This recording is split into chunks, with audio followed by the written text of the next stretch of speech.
Hi friends, നമുക്കിത് പെട്ടെന്നൊരു ഇഞ്ചിക്കറി ചെയ്താലോ. നമ്മൾ സാധാരണ ഇഞ്ചി കനം കുറച്ച് അരഞ്ഞ് വറുത്ത് കോരി പൊടിച്ചൊക്കെ ചെയ്യുന്നത്. ഇത് എളുപ്പമൊഴുക്ക് ചെയ്യാൻ വേണ്ടിയിട്ടാണ്. കുറച്ച് എണ്ണ ചൂടാക്കി കടുക് പൊട്ടിച്ച് കൊത്തി എരിഞ്ഞ ഇഞ്ചി അതിലേക്കിട്ട് നല്ല ചുമക്കെ അങ്ങോട്ട് വറക്കുവാണ്.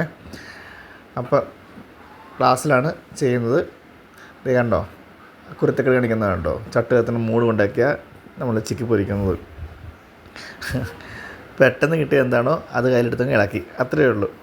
അപ്പോൾ എണ്ണ ചൂടായി കടുക് പൊട്ടിയപ്പോഴേക്കും നമ്മൾ ഇഞ്ചി കൊത്തിരിഞ്ഞിട്ട് നന്നായിട്ട് വഴറ്റി ഇഞ്ചിയിലെ വെള്ളമയം പറ്റി നല്ല ബ്രൗൺ നിറമാവണം. നന്നായിട്ട് അടുപ്പിച്ച് നമുക്ക് അതിലേക്ക് പച്ചമുളക് ചേർത്ത് കൊടുക്കാം. പച്ചമുളകും ചേർത്ത് കൊടുത്ത് അതിലേക്ക് കുറച്ച് ഉണക്കമുളകും ചേർത്ത് കൊടുക്കാം.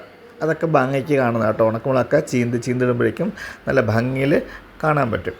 അപ്പോൾ അതിലേക്ക് ഇനി നമുക്ക് കുറച്ച് കറിവേപ്പിലും കൂടി ചേർത്ത് കൊടുക്കുക. ഇതൊന്ന് പച്ചമണം മാറിക്കോട്ടെ. ഇഞ്ചി അപ്പം മൂത്ത് വരുന്നേ ഉള്ളൂ. പച്ചമുളകും അപ്പോൾ അന്നേരത്തേക്കും മൂത്ത് വരും. അപ്പോഴേക്കും നമുക്ക് അതിലേക്ക് കറിവേപ്പിലയും കൂടി ചേർത്ത് നന്നായിട്ട് ഇറക്കി കറിവേപ്പില കൂടെ ഒന്ന് മൂത്ത് വെള്ളമയം ഒന്ന് വറ്റിക്കോട്ടെ. അപ്പോൾ നന്നായിട്ട് ഇഞ്ചി നന്നായി ചുമക്കണം കേട്ടോ, നല്ല ചുമക്കണം. ചെറുതായിട്ടൊന്നും ചെറുതാൽ പോരാ, നന്നായിട്ട് നല്ല ബ്രൗൺ നിറത്തിൽ ചുമന്ന് കിട്ടണം. അപ്പോഴേക്കും നമുക്ക് അതിലേക്ക് ചേർക്കേണ്ടത് എന്താ, മുളക് പൊടി ചേർത്തിട്ടുണ്ടത്.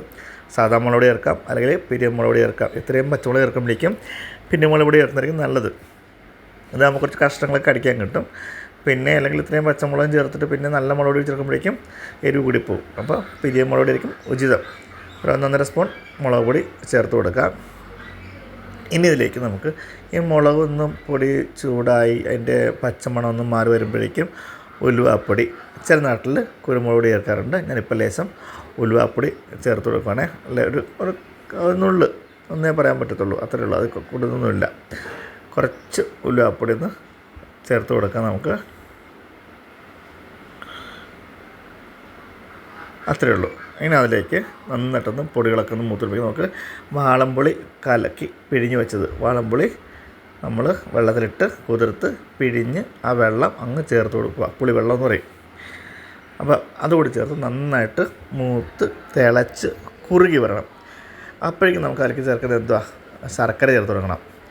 അപ്പോൾ സാധാരണഗതിയിൽ നമ്മൾ വീട്ടിലൊക്കെ ആണെങ്കിൽ ശർക്കര ഒന്ന് ഉരുക്കി അരിച്ചൊക്കെ എടുത്തൊക്കെ ചേർക്കും. അപ്പോൾ മണ്ണും കല്ലൊന്നും ഇല്ലാണ്ട് കിടക്കും.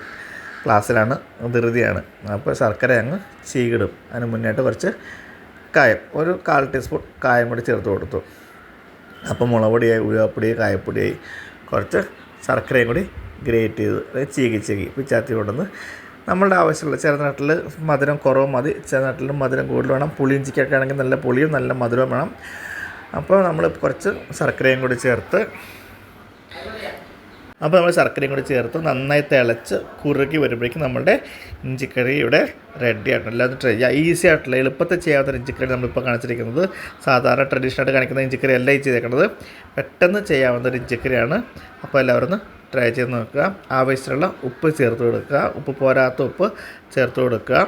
എന്നിട്ട് നമുക്ക് തീ ഓഫ് ചെയ്യാം. അപ്പം have a nice day. Thank you. Like ചെയ്യാനും ഷെയർ ചെയ്യാനും കമൻറ്റ് ചെയ്യാനും മറക്കല്ലേ. Bye, have a nice day.